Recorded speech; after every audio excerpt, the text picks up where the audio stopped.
Tanky Dreamer, please. Hi guys, welcome back to another video for Tower of Trials. Today we'll be looking at two other bosses, Rosie and Silvesta. These fights are pretty long, so unfortunately I will only put two of the bosses in this particular video. But just a quick recap on what Tower of Trials is. You basically have to climb a 20-floor tower and earn achievement medals, and with more achievement medals earned, you will be able to get more rubies and hero tickets. So let's check out how to defeat Rosie. For Rosie, we'll be using this team with Pascal, and these are the achievement medals for the first run. The first run will be the clear run. Okay, this will be the slightly easier version. After this, we'll check out the run with more achievement medals. So we're using Ace here. Okay, if you actually use the death immunity, which is the first option, the first buff, you can actually use Ace.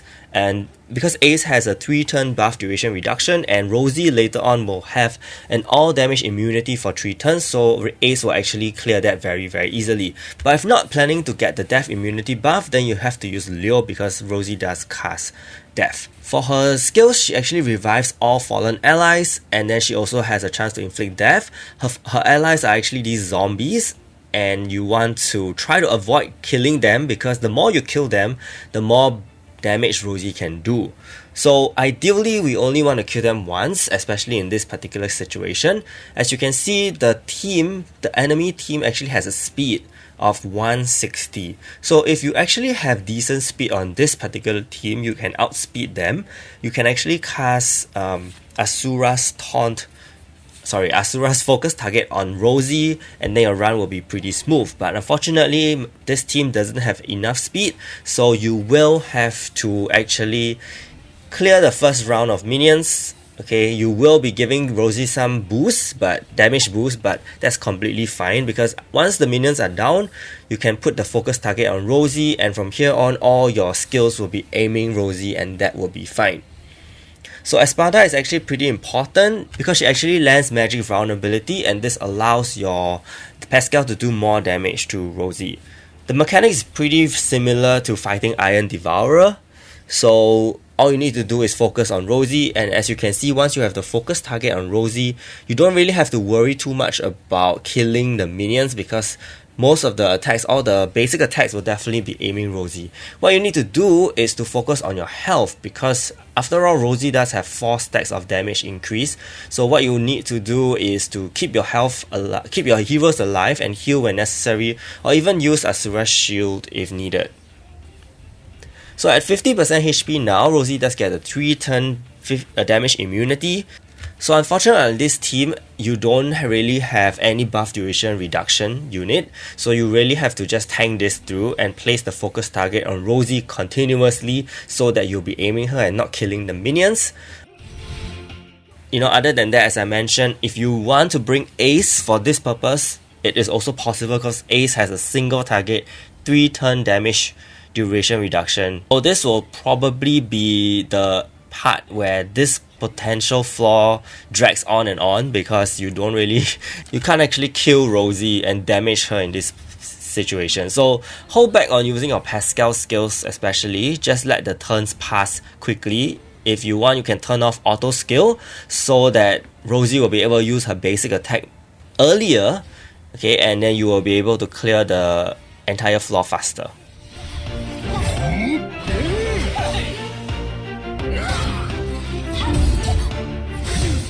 If you are finding issues sustaining in this particular floor, you can drop Espada and instead go for a second healer like Charon or Yui, okay, depending on who you have built well, so that you will be able to sustain and win this run.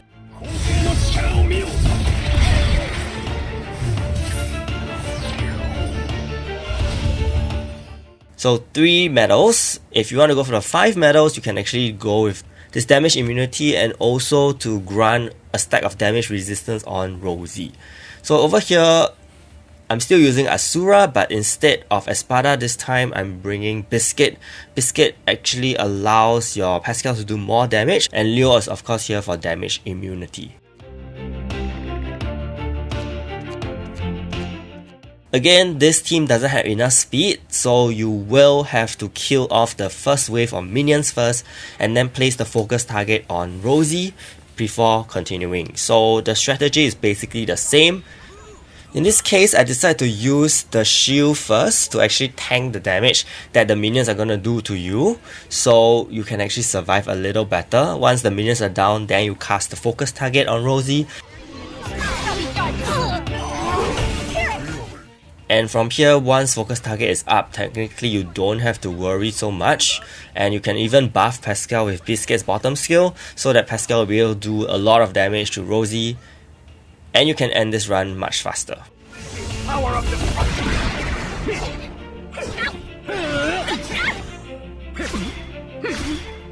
Brilliant darkness.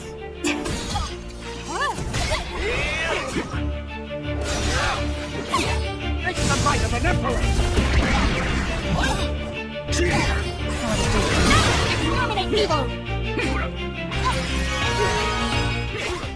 So I'm gonna skip through the run to the final turn of the immunity so that you guys have a clearer idea of how to proceed from there. I mean, it's basically the same. Once the immunity is down, then proceed with using Pascal skills again. But in between, all you need to do is turn off your auto skills and let the turns go by quickly with basic attacks, so that once Rosie actually has her turns go by quickly, then you can proceed with the run, saving more time when actually doing this.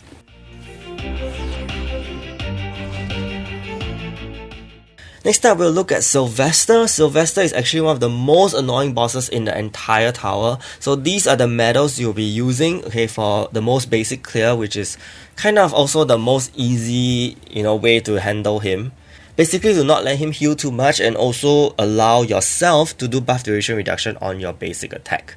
So let's look at his skills, which is gonna be very, very difficult to deal with. For his blessing, he actually only takes 5% of max HP per hit. Okay, so this is very annoying. Then he also has a guts, and then he also grants himself damage immunity and skill cooldown reset when he reaches 75%, 50%, 25% HP respectively.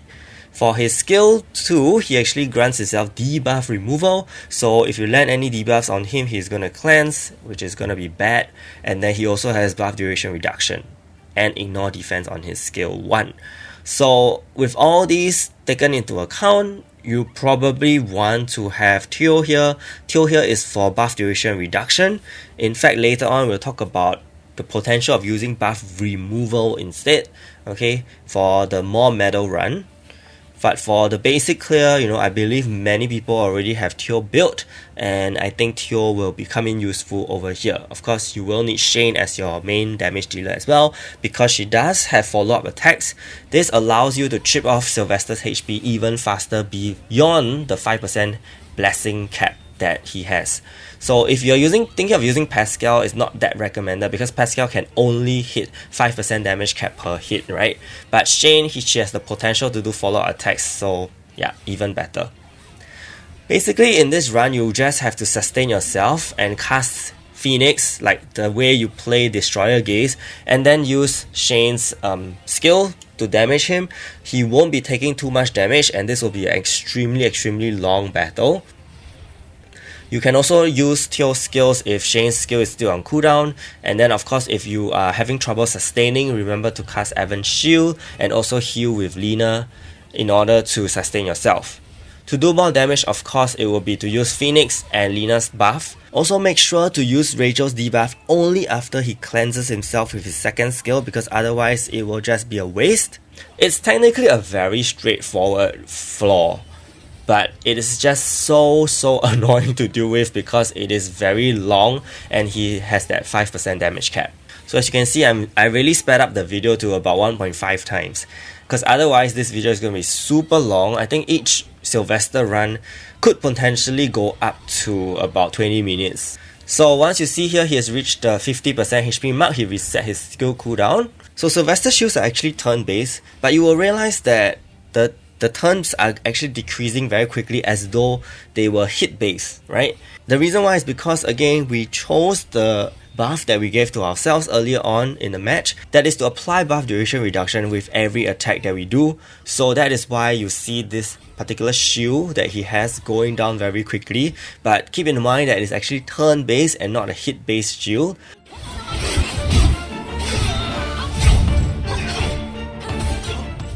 Take note that Silvesta cannot heal when he deals damage against the barrier cast by Evan. He only heals when he damages actual HP. So the barrier from Evan can actually prevent him from life stealing, which is very good. So we're approaching the 25% HP mark. He will be getting his 3-turn nullification again, and he will be resetting his skill cooldowns.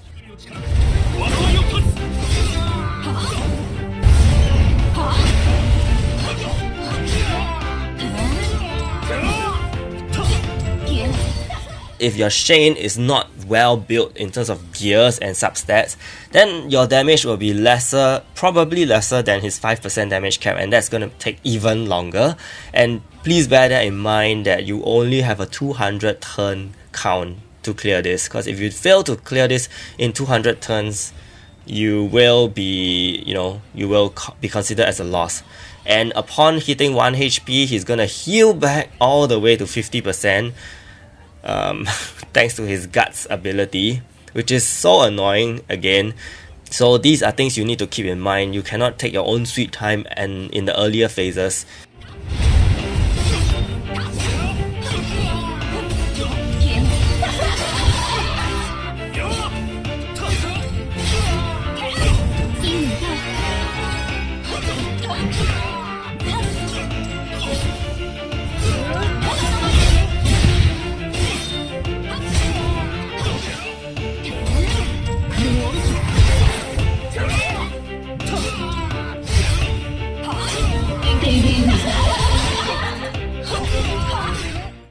So just to re-emphasize, you just need to cycle your heals, your debuffs, and your damaging skills. That is all you need to do for this particular boss.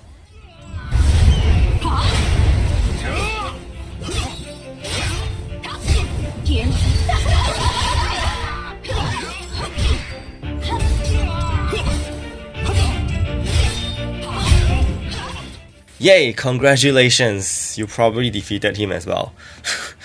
So this is gonna be the 5 medal run. We're gonna actually give him some life drain and also decrease our effect hit rate by a certain amount. So just take note again, he heals HP equal to 100% upon triggering guts. And we're using Chloe here instead of Theo, and then the other units are pretty much the same. This time your gears have to be pretty decent. I mean, Lina is fine, she still does her job with the heals. And this time the Shane is also much more upgraded to T6. So damage wise, it will be making some difference. If you don't have a T6 Shane, I think it's still doable for sure. You don't really need a T6 Shane to clear this, because after all, no matter how high your attack is, you know, he is only going to take damage up to 5% of his max HP.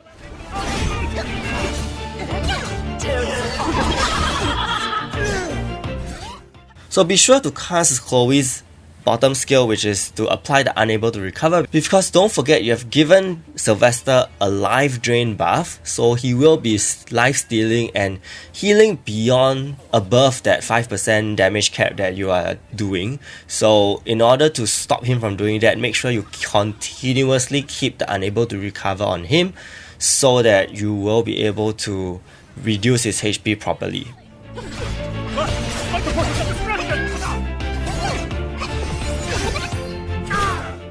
So yeah, ultimately, you know, Tower of Trials, the way you set your buffs, the way you want to earn more medals, it will also influence the team you use, because certain heroes can overcome certain buffs, but of course you have to make sure that those particular heroes that you insert into the team are strong enough, and make sure you have the proper sustain and also the right amount of damage to take down the boss within this fixed period of time, because otherwise you really can't get more medals if your team is not sufficiently built. In fact, I will go as far as to say, if you want to actually have a better buffer for this particular floor, I think Cathy is actually pretty decent. She does buff physical teams, right, physical DPSs, and also able to apply unable to recover. So, but the thing is, Cathy being Cathy, I doubt anyone actually cared to build her. So Chloe is definitely your next best option. But if you do have Cathy built for whatever reason, or maybe in future, after many rare heroes have been built. Cathy, I think, can actually replace Chloe here and also give Shane sufficient buffs for this purpose. So as you can see here, Silvesta has reached the 50% mark on his HP, and he has activated his 3-turn shield. So you definitely have to just waste time here and not use your DPS skills until the shield is over, which, you know, you can do by letting Silvesta just basic attack you. It's completely fine. Once the 3 turns are over, then proceed with Shane's attack and repeat the same thing at the 25% HP mark again, which I will fast forward to.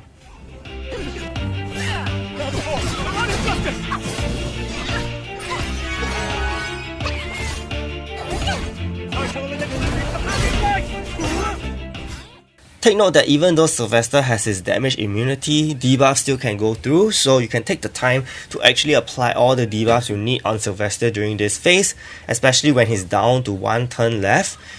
That will be the most beneficial time to apply the Phoenix because it will be closer to Shane applying her skill, and once the 1 turn is over, then you can use Shane's skill to damage him with the maximum amount of damage possible. Again, in this run, you have to really keep in mind and be very attentive to the buffs and debuffs that you're applying, because the moment you do not apply the unable to recover from Chloe, then if Silvesta heals back up, then that's not going to be very good for your entire run.